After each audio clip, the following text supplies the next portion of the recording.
সবাইকে শুভ সকাল বন্ধুরা। তাহলে ফাইনালি 10 দিনের মাথায় শুরু হতে যাচ্ছে বর্ডার গাভাস্কার ট্রফির দ্বিতীয় টেস্ট ম্যাচ। কাল থেকেই কিন্তু শুরু হচ্ছে অ্যাডিলেড টেস্ট ম্যাচ, যে টেস্ট ম্যাচটা আবার হবে পিঙ্ক বল টেস্ট ম্যাচ, মানে গোলাপি বলের test match, day night test match. সকাল 9:30 থেকে কিন্তু এই টেস্ট ম্যাচটা শুরু হতে যাচ্ছে।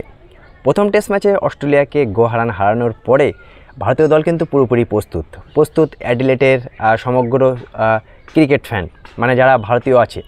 ইতিমধ্যে যে নিউজটা আমরা শুনতে পেয়েছি বন্ধুরা, যে 53,500টা টিকিট কিন্তু ফার্স্ট ডের জন্য অলরেডি বুকিং হয়ে গেছে। তার মানে ভাবতেই পারছো ওখানে অস্ট্রেলিয়া যারা ভারতীয় আছে তারা কতটা এক্সাইটেড হয়ে আছে এই টেস্ট ম্যাচটা নিয়ে।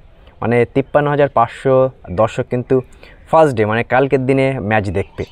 সুতরাং অ্যাডিলেডের টেস্ট ম্যাচ সবসময় একটা অনেক জাঁকজমকভাবে হয়।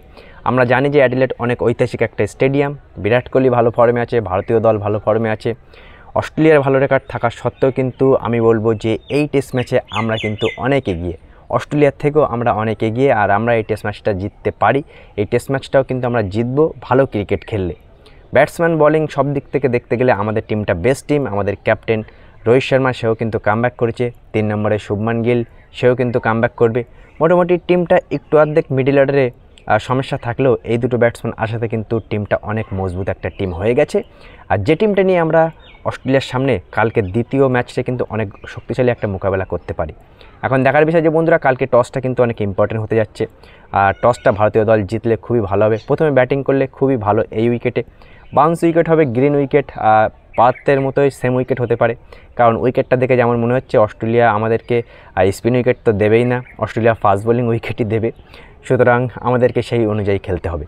দেখা যাক বন্ধুরা কালকে ভারত কেমন করে শুরু করে। আরও একটা ছোট্ট ইনফরমেশান দিয়ে রাখি যে চ্যাম্পিয়ন ট্রফি নিয়ে, যে চ্যাম্পিয়ন ট্রফি হাইব্রিড মডেলে হওয়ার কথা ছিল, পাকিস্তান আমাদের পাল্টা একটা প্রস্তাব দিয়েছিল যে 2031 সাল পর্যন্ত ভারতে যতগুলো আইসিসি টুর্নামেন্ট হবে সেই টুর্নামেন্টগুলোও কিন্তু হাইব্রিড মডেল হবে। সেই টুর্নামেন্টকে সেই প্রস্তাবে লাথি মেরে দিয়েছে ভারতীয় ক্রিকেট বোর্ড। পাকিস্তানকে এক প্রকার লাথি মেরে দিয়েছে, মানে প্রস্তাবে রাজি হয়নি, সেটা সবাই জানে। দেখো ভিখারিরা যতই চিল্লামিল্লি করুক, ভাই চ্যাম্পিয়ন ট্রফি 2025 হাইব্রিড মডেলে হবে। ভারত যেটা বলবে সেটাই আইসিসি শুনবে। ভিখারি পাকিস্তানের কথা কিন্তু আইসিসি শুনবে না, ভারতীয় ক্রিকেট বোর্ড তো শুনবেই না। দেখা হচ্ছে বন্ধুরা কালকে, দেখা যাক ভারতীয় দল কেমন করে শুরু করে দ্বিতীয় টেস্ট ম্যাচ, মানে অ্যাডিলেডের পিঙ্ক বল টেস্ট ম্যাচ।